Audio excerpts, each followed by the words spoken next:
So something that came to identify Spanish conquest was sugar. And over the next century, the Canary Islands actually prospered as a result of sugar cultivation. Some people might not know this, and I thought this was interesting. Sugarcane is actually a type of grass that is native to Asia. And Europeans came to know about sugar during the Crusades in the 800s and the 900s. I love Bailey Sarian. If anybody knows her, she does murder, mystery, and makeup on Mondays. Well, most Mondays. She also does a show or podcast, right, called Dark History. And she actually did an episode on sugar and covered these facts. So eventually, the sugar industry made these islands extremely attractive.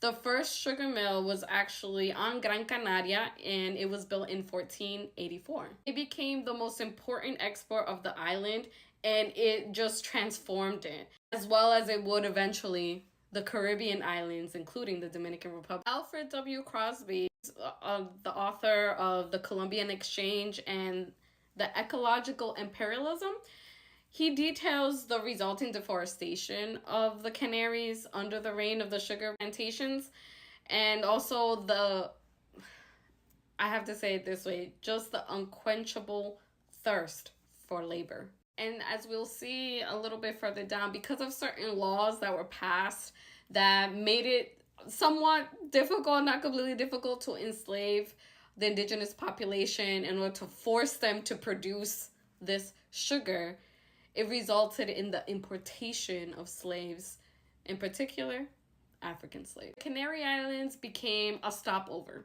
The place you stopped, el escala, ¿verdad? Cuando uno va para la República, que uno no quiere coger aviones con escala. Esta era la escala, the Canary Islands. This was their stopover for merchants and immigrants leaving to the New World.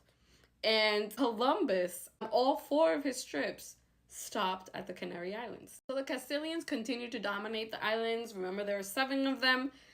And due to the geography of the islands and also the resistance of the natives of the Guanches, there wasn't a complete control over the islands until about 1495, when Tenerife, I want to say it right, y La Palma were finally conquered by Alonso Fernandez de Lugo. Alfonso eventually actually took and presented the captured native kings of Tenerife to Ferdinand and Isabella. This image here is supposedly that happening. Here's Alfonso, here are the native kings, and here is Fernando and Isabella.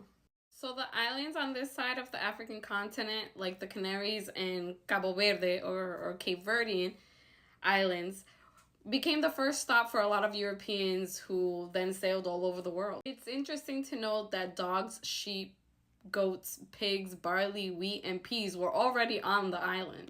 The Europeans would then add cattle, donkeys, camels, rabbits, pigeons, chickens, ducks, grapevines, melons, pears, apples, and most important, like we said, sugar. And this is important to note because the first horses, cattle, sheep, goats, pigs, chickens, and honeybees to arrive in America were likely transported first from the Canary Islands. So the fortunes of the Canaries started to change during the 18th century when its economy, still dependent on sugar, came under competition of Spain's new locations of sugar in the Caribbean. From 1840 to 1890, thousands of Canary Islanders immigrated to Venezuela, Puerto Rico, Dominican Republic, and Cuba.